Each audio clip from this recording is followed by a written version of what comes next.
Hello friends, welcome back to your channel study with Bhudev sir. Friends, आज के session में हम लोग देखेंगे Nepal banned TikTok will next USA. जी हाँ, नेपाल ने बैन कर दिया है Chinese social media app TikTok. अब इस पर यूएसए का क्या मूव होगा, क्या यूएस भी इसको बैन करेगा? हालांकि अमेरिका में इसको लेकर काफ़ी बहस चल रही है, क्योंकि ये जो इससे समाज में काफ़ी नफ़रत फैल रही है, ऐसा मानना है नेपाल का। और बहुत ही नेगेटिव इफ़ेक्ट बहुत ज़्यादा बढ़ रहा है इससे समाज में। तो इसको देखते हुए नेपाल ने तो इसको बैन कर दिया है, लेकिन यूएसए इस पर क्या एक्शन लेता है, ये देखने वाली बात होगी आगे। तो आज के सेशन में डिटेल में हम लोग इस चीज़ को देखेंगे, बने रहिए हमारे साथ। तो देखिए, दुनिया भर के न्यूज़ में जो आर्टिकल लिखे जा रहे हैं वो आज सुर्खियों में बना हुआ है कि नेपाल ने जो Chinese social media app TikTok है उसको बैन कर दिया है।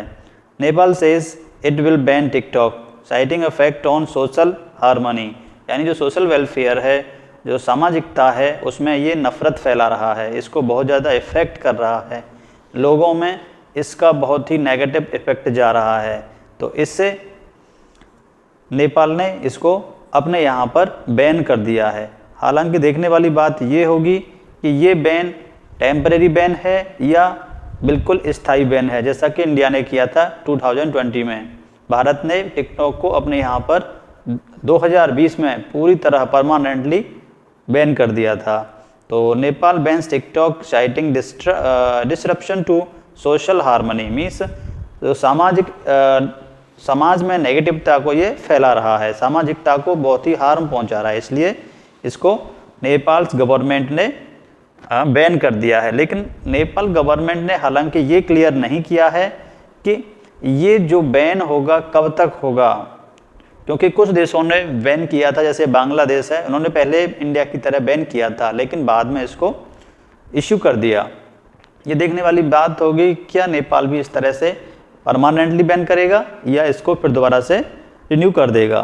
तो देखते हैं आगे। देखिए, ये है अपना प्यारा भारत और ये है पड़ोसी देश नेपाल, जिससे कि हमारा रोटी बेटी का संबंध है। तो नेपाल की राजधानी है काठमांडू और नेपाल देश भारत का पड़ोसी देश है, जिसकी बाउंड्री भारत के कई राज्यों से लगती है, Bihar, UP, Uttarakhand, like that, इन राज्यों से लगती है। और नेपाल जो है चाइना का भी पड़ोसी देश है और काफ़ी कुछ यह हमारी पॉलिसी को इफ़ेक्ट करता है, जो फॉरेन पॉलिसी है वो उसको भी यह काफ़ी इफ़ेक्ट करता है।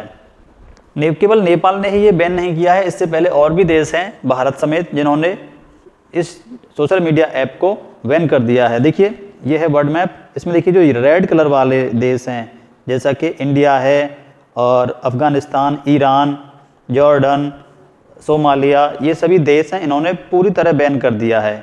हालांकि कुछ देश हैं जो येलोस कंट्री हैं, जिन्होंने पहले बैन किया था लेकिन बाद में इन्होंने दोबारा से इसको बहाल कर दिया, जैसे पाकिस्तान है, पूर्वी देश हैं, ये जो है इन देशों ने दोबारा से उसको बहाल कर दिया है।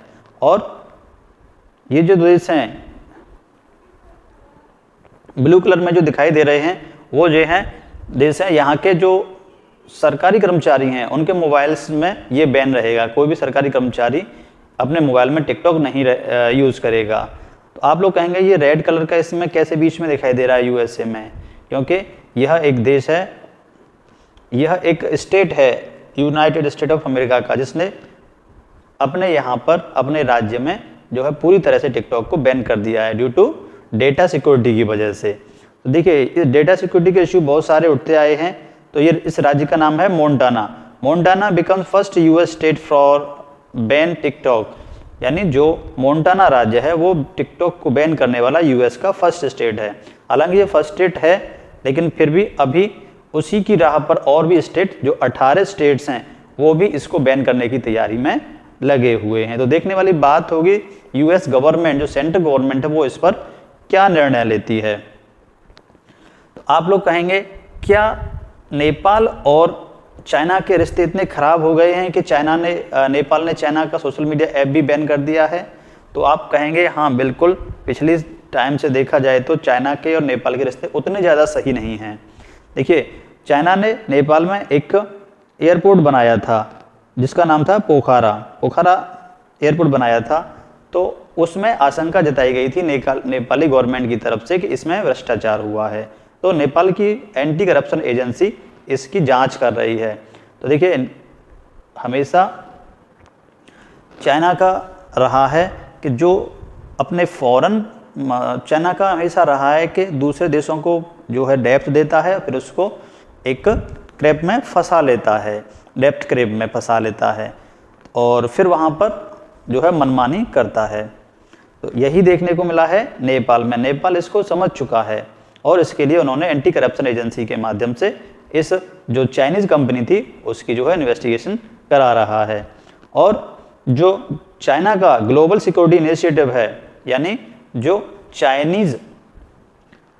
चाइना की फ्रेंडली कंट्री हैं, फ्रेंडली कंट्री जो ग्रुप हैं जो चाइना की विचारधारा से पूरी तरह सहमत हैं, उसमें नेपाल ने जाने से क्लियरली मना कर दिया है।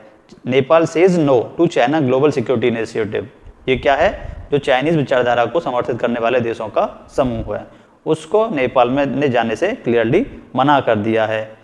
तो कह सकते हैं चाइना के और नेपाल के रिश्ते अब उतने ज़्यादा स्ट्रॉन्ग नहीं रहे जितने के पहले हुआ करते थे। बात करें भारत और नेपाल के रिश्तों की, तो वो पहले से ज़्यादा इम्प्रूव हो रहे हैं, क्योंकि भारत नेपाल में हाइड्रो इलेक्ट्रिसिटी डैम लगा रहा है और उससे जो इलेक्ट्रिसिटी प्रोड्यूस होगी, उस प्रोड्यूस इलेक्ट्रिसिटी को भारत स्वयं इंपोर्ट करने की तैयारी में है। India to import 10,000 megawatt electricity from Nepal. तो बिजली कहाँ से मिलेगी? जो भारत स्वयं लगा रहा है हाइड्रो इलेक्ट्रो डैम से। और यहाँ केवल इंडिया नेपाल के साथ ही नहीं बल्कि बांग्लादेश को भी साथ लेते हुए वो इंडिया जो है नेपाल को अपने साथ में साध रहा है। इंडिया, नेपाल और Bangladesh working on tripartite power trade deal. Means Bharat और नेपाल तथा बांग्लादेश के बीच में ट्राइलेटरल जो है संधि हो रही है। किसके लिए? हाइड्रो इलेक्ट्रिक के लिए। यानी नेपाल अब अपनी बिजली भारत के माध्यम से, भारत के ग्रिड का यूज करते हुए बांग्लादेश को भी इलेक्ट्रिसिटी बेचेगा। तो इससे कहीं ना कहीं फायदा होगा सीधा सीधा नेपाल को। तो अपना फायदा नेपाल को क्लियरली दिखाई दे रहा है।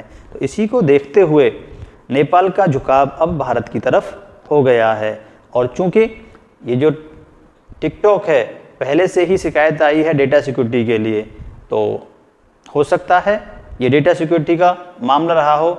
अगर हम कहें कि क्या भारत की वजह से, भारत के कहने से नेपाल ने जो है टिकटॉक बैन किया है, तो ऐसी संभावना बहुत ही कम है, क्योंकि चाइना अभी भी अपना वर्चस्व बनाए हुए है नेपाल में।